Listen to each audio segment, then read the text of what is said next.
ทายสบายดีพี่น้องงามสวยเติบเลยพี่น้องเอาบัวเฮ็ดยังลูกใบตองไว้อยู่ กระบวจิมกเขียดน้อยพี่น้องเขียดน้อยเขียดทรายที่ไปหากับเจ๊เกียบอะไรพี่น้องจิมกไปตองแต่ว่าไปตองกระปุ้ยอึดแต่แท้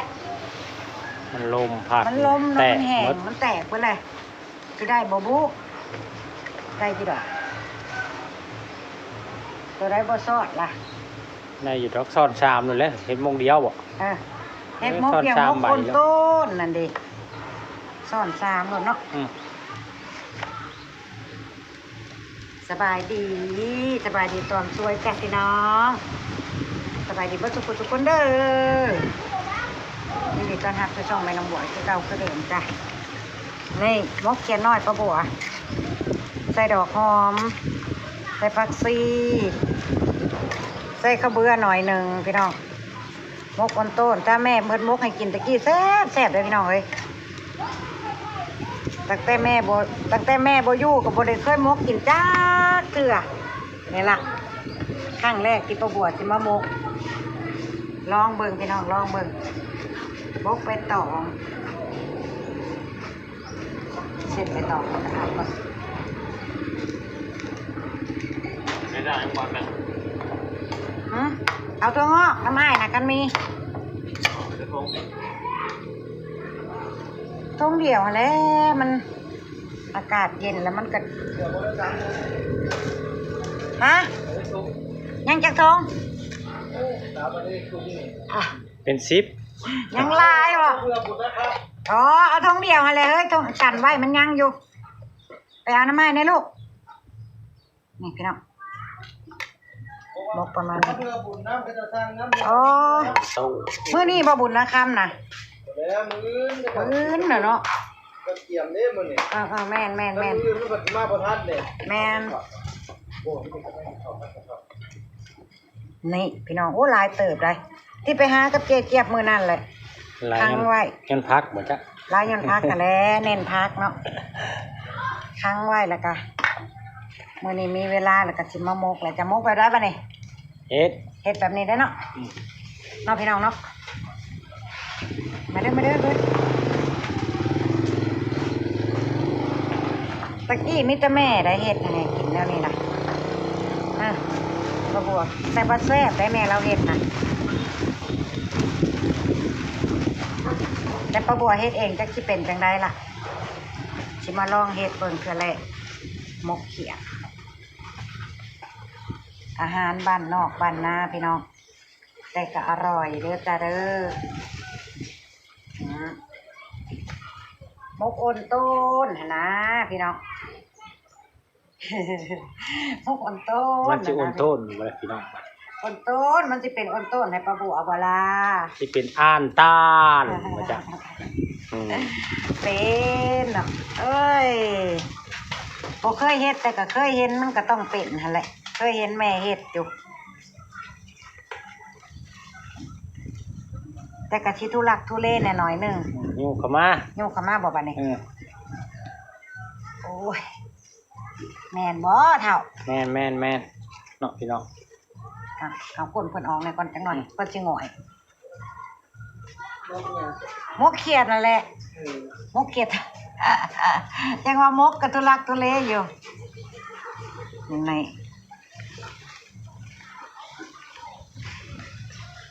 เรื่องฟ้าบ้านเจี๊ยบกันพ่อน้องบอยกำลังค้นหาเบอร์อันอิฐบล็อกพี่น้องสั่งเพิ่นอันผ่านมาทางนี้เพิ่นติดรถมาให้เพราะว่าถ้าเพิ่นตั้งมาส่งเพิ่นก็สิบอกมาส่งดอกเพราะว่ามันหน่อยมันบ่หลายบ่พอรถก็สิคุยกับเพิ่นแล้วก็เพิ่นได้มาส่งผ่านมาทางนี้กะเพิ่นยังกำลังหาอยู่เปิดไปว่าจอยทางนี้แล้วเพิ่นส่งดูแน่เกิดละคันนะมันซื้อมาเห็นเพิ่นผ่านดูแน่สิได้ไว้ขึ้นผู้อื่นผ่านยากกว่าจักบ่ผู้อื่นน่ะเขาบ่ค่อยผ่านทางนี้บ่บ้านมันหน่อยเพราะว่าเล่นกับจักมือใดเขาสิผ่านมาทางนี้อย่างไรมันก็หลายมองอยู่ดอกอิฐบล็อกก็ได้ เป็นโอนต้นอะไรพี่น้องโอ้พอน้ำมันประเด็นนั่นเนาะแน่เชือกมัดอันนั้นมัดได้ค่ะตอกได้เก็บมาฮะนี่เด้อันนั้นเอาตอกมาเฮ้ยเป็นโอนต้นไว้บ่ไปอีกบ่มือนี่บ่ไปคุดอีกบ่แต่ว่านี่ไหวเมื่อยบริษัท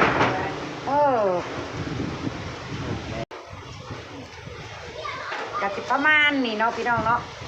ข้างไฟอ้นโต้นแล้วเพิ่นสิหอมเด้อพอเพิ่นสุกแล้วก็บัวใส่เครื่องเทศลงไปได้ได้ตำพวกตะไคร้อิหยังใส่ลงไปแบบเทศกับแบบปั้มกังอยู่โอ้ยพอแล้วมันใหม่ดอก ฮะ มันใหม่ดอก อย่ามันใหม่ก่อนซุกหันแล้วเนาะพี่น้อง3 ซ้อนได้ไปตองนี่ น้อยไม่ดอก หมกเขียดน้อยหมกเขียดน้อยหมกเขียดซ้ายที่ไปคั่วกับเจี๊ยบนี่ล่ะได้หลายเติบได้ตัวบวกกับมือนั่นน่ะพี่น้องหมกมาใช้เอาลูกย่างมาบัดนี้หมกโอโตใส่ไปนั่นเนาะที่เพิ่มสิได้เลยตั้งที่เพิ่มเอา ไปย่างแค่ไฟไปนะ มันสิใหม่ไว้โพดพี่ซุกให้อย่าบอกพี่น้องว่านะสมัยอันแต่แม่เราเฮ็ดแต่เราใส่เตาอันนั้นเนาะเตาฟื้นน่ะเด้พี่น้องเอา นั่งตะกี้เท่า ตั้งใช้ขี้เถ้าแบบว่าเอาขี้เถ้ากบขางคนไว้เด้มันสิสุกไว้แต่ว่าปลาบัวมาใส่ถ่านนั่นจะร้องบ่มันสิใหม่ก่อนสุกบ่หรือใด มันยกไหมเลยพี่น้องยก3 G 4 G เลยเฮ็ดเนี่ยไหมพี่น้อง นะก็มันนั่นกัน1บ่1ผัดบ่หอมคืออันนั้นนี่ได้ หอมคือมก บ่หอมคือบ่ไปตองใส่ไฟนั่นนี่ได้อันนั้น1เอาค่ะอัน1เอาก็ได้ฮะ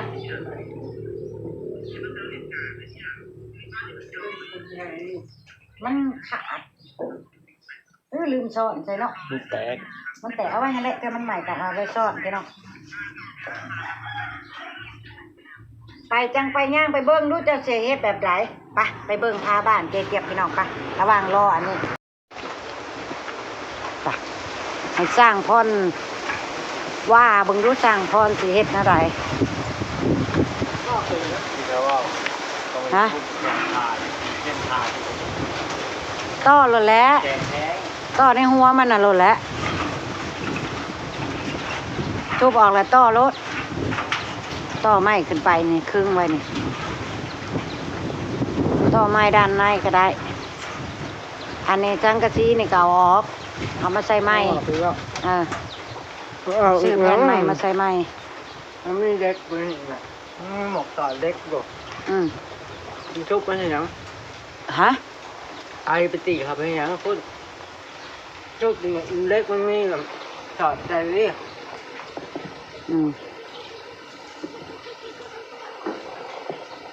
ใช้เคยไปตีใช้พึ่งก็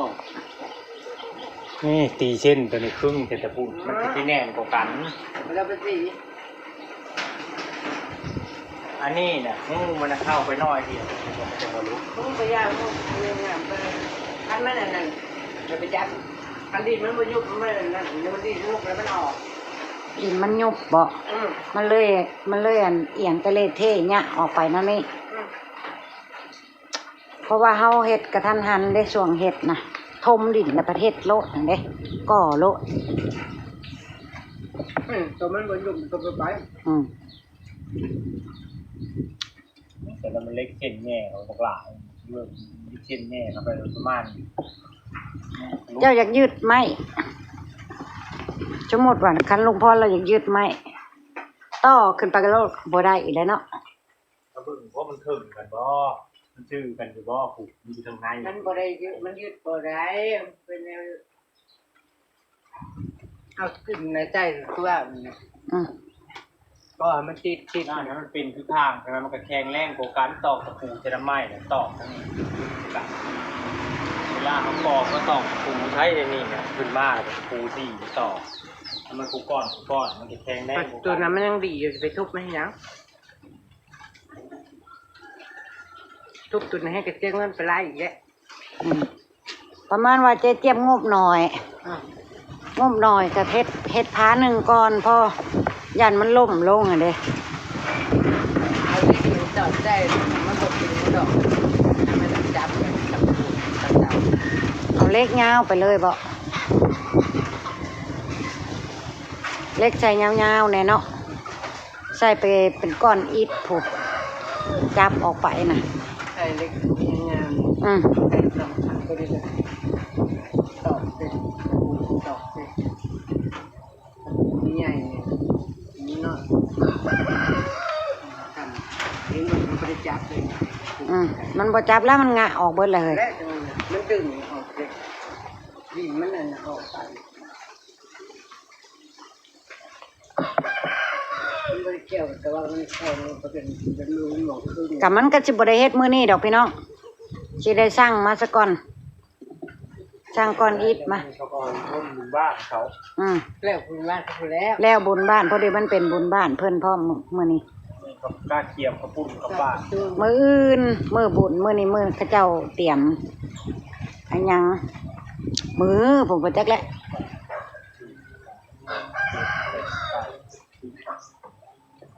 2 3 4 5 6 7 8 9 10 11 12 13 14 15 16 อืม ก็ 26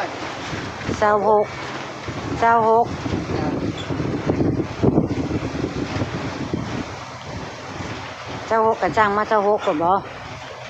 คือว่าละอิฐบล็อกเก่าเฮาก็ยังมีอยู่แถวนี้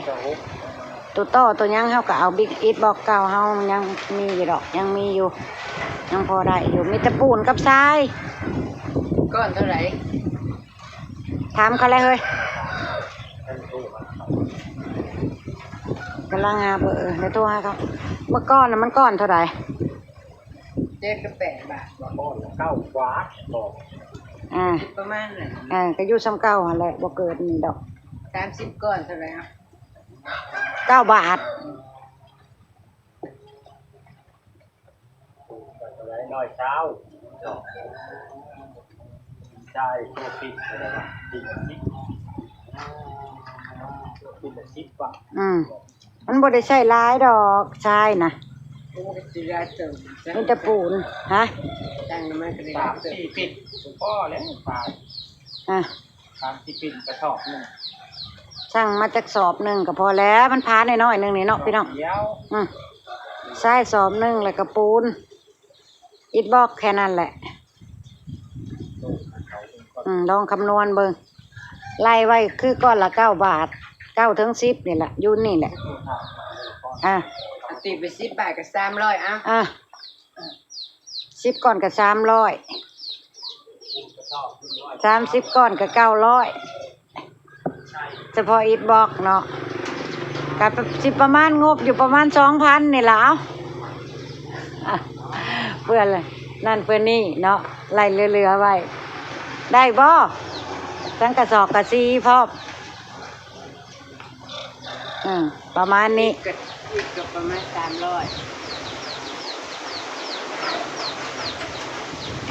หยัง10 ก้อนมันก็300แหละเจ้เจ้าสิสั่ง30 ก้อนมันก็900ปัจจุ300พังในพี่น้องเจี๊ยบนะมันก็ก้อนละ3 บาทเท่านั้นแหละ900อันโอ้ยมันสิพอบ่ล่ะมัน1,000 กว่าบาทแน่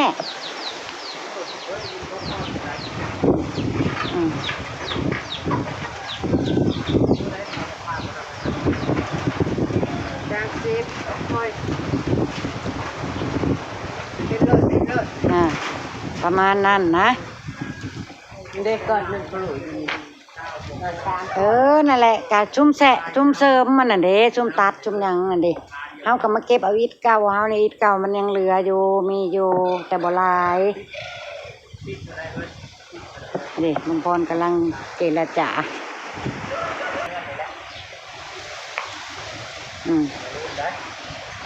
โอเค สรุป ได้ละปิด15 บาท จะปิด 5 หาปิดต่อปิดละ15หาปิดกับ75 บาทเฉพาะชาย ดินนะครับเขาก้อนละ6 ดินบล็อกนะดินบล็อกก้อนละ6 พอจีดอกช่วงวะแล้วไล่ไว้สูงโพดก้อนละ9 บาทเจี๊ยบอ่อนเงียบก้อนละ6แล้วก็ปูนละสอบเท่าไหร่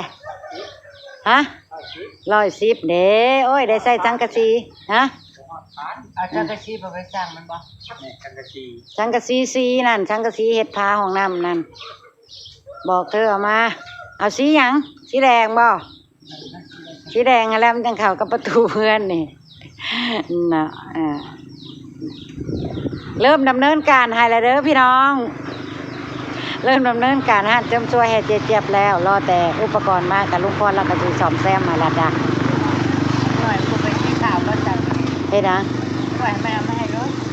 บ่ฮะสีแดงบ่สีแดง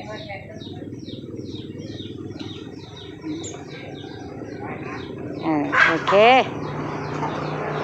สั่งอุปกรณ์เรียบร้อยแล้วแต่เขามาส่งเลยก็ให้ลุงพรซ่อมแซมให้เป็นอันว่าจบเนาะงบเกิน1,000นะคะโอ้ยตายแล้วต้องใช้อันกระเป๋าป้าบัวนี่ดีดึงอีกแล้วคันเกินนี่ก็ได้ป้าบัวก็ต้องได้จกอีกแล้วอย่าว่าได้แฮงกะสิบุญบ้านมาอยู่นี่ป้าบัวกับภาระหน้าที่หลายพี่น้องเอ้ยบุญบ้านเพิ่นก็เก็บเงินละ1,000อีก6 บาทนึงอันนั้นก็เฉพาะเพิ่นเก็บได้นี่เก็บบุญบ้านนะ100 กว่าบาทบุญบ้านวันที่24เฉพาะเพิ่นเก็บไปเข้าแป้งเท่าไหร่ส่วนกลางเงินละ1,000ป้าบัวก็สิเตรียมอาหารการกินอีกไว้พูดเท่าไหร่โอเคจ้ะพี่น้องบักชีดาตัวนี้หวานแต่บักชีดาป่ามันแซ่บกี่เลือดมานึงกะสิให้อุปกรณ์มากันใช้ลุงพรซ่อมแซมให้เพิ่นแหละจ้ะเปิดร้านเลยเด้อจ้าเปิดร้านเลยเด้อไผสิมาก็มาเด้อจ้าเปิดเป็นทางการเรียบร้อยเหลือแต่ฟ้าบ้านนี่ล่ะจ้ะโอเคจ้าสวัสดีค่ะเป็นมุกไปดูมกเขียดต่อจ้าพี่น้องอำลาพระจากแล้วจ้าพบกันคลิปหน้าจ้าสบายดีพี่น้อง